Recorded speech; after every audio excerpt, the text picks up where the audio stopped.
Salutations everyone, ShadowTours here, back with another power scaling video.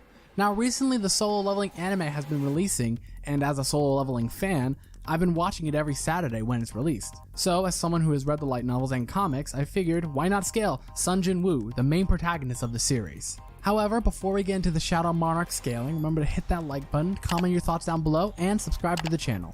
Also remember to click that notification bell to know I upload. And also check out my Patreon for rewards, as well as a way to support the channel. Now when it comes to Sun Jin-woo, I need to discuss which version of him I'll be using, as there are three versions. There is the light novel version, the manhwa version, and the anime version. For simplicity's sake, I'll be using the manhwa version, as putting up panels on the screen is much better than simply putting text from the light novel.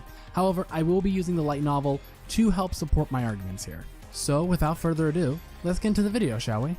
Sun Jin-woo's feats of strength are nothing short of extraordinary, offering glimpses into the vast depths of his power. So let's dive into some of his most notable feats. Firstly, Jin-woo early on compares to two important characters, and I apologize if I butcher these names, Go-gon-hee and Chai-hen.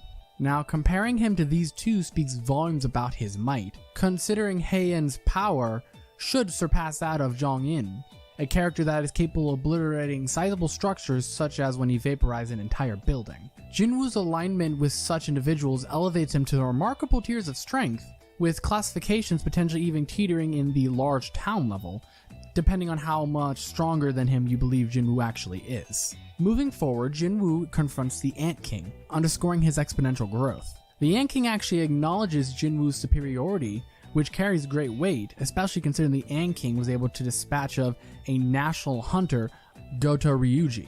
Now, Ryuji's status as a national hunter should not be taken lightly, as national hunters have been stated to have power rivaling nuclear weaponry, and the Ant King's dominance over him suggests a staggering magnitude of strength surpassing conventional norms. This is especially evident if we highball national hunters and give them the same destructive capacity as that as the Tsar Bomba, which would transcend Jin-woo to potentially city level, maybe even higher to large city level, well, that is only if you want to highball him. However, the pinnacle of Jin-woo's power emerges upon his ultimate incarnation as the Shadow Monarch, or Shadow Sovereign, however which you want to say. Now, with the Shadow Monarch's power, he's able to fight and defeat multiple monarchs as well as beat the Dragon Monarch, who all should scale relative to the rulers. Now, the rulers have an incredible historic feat of being able to slay the Absolute Being, the creator of all existence within the soul leveling cosmology, as he existed when only light and darkness exist. This would mean he would have had to create the infinite expanse that is the world of death,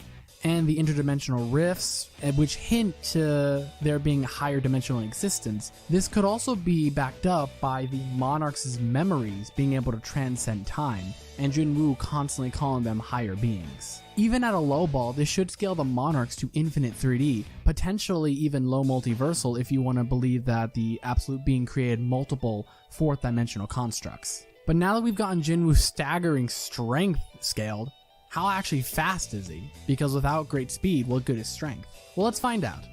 Now let's take a moment to delve deeper into Jin-woo's remarkable speed feats, which served as a testimony to his extraordinary capabilities. One of the standout displays of his agility is witnessed in his confrontation with Go Gun-han, a practitioner of light-based magic. In a breathtaking moment, Jin-woo was able to evade and counterattack Gun-han's light-based onslaught, showcasing a level of reflexes that easily surpass anything attainable in our real world. Although the exact distance of this encounter remains undisclosed, the implications are staggering. By narrowly dodging Gun-han's light-based assault, Jin-woo solidifies his position operating at faster than light or FTL speeds. Alternatively, for those who may question such assertions, one can reasonably also classify this feat as high-end relativistic, which just underscores how fast Jin-woo is even at this point in the narrative. Furthermore, his journey during the class advancement quest provides additional insight into his accelerated prowess. As Jin-woo confronts mages wielding similar light-based projectiles, he is able to swiftly evade and fight them. This consistency in his abilities underscores the reliability of his FTL categories. However, this is but the tip of the iceberg. Perhaps the most awe-inspiring demonstration of Jin-woo's speed manifests during his clash with the monarchs, engaging in a simultaneous combat against the Plague, Beast, and Frost monarchs.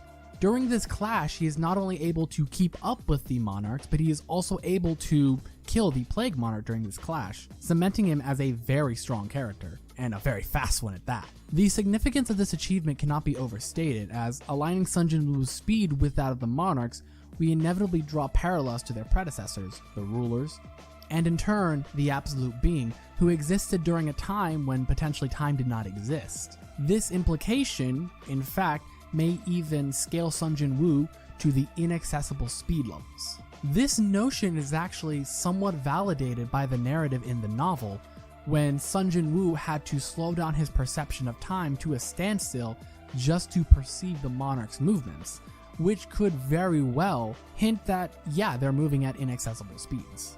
But with that, now that we've gone over his strength and speed, that's going to be the end of our video.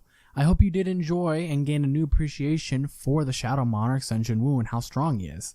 His power should not be underestimated, or the plethora of abilities I did not mention, such as his dimensional travel, or the fact that he can create a dimension where death does not exist. And remember to like, comment, and subscribe to the channel, and until we meet again, good luck in your power scaling endeavors.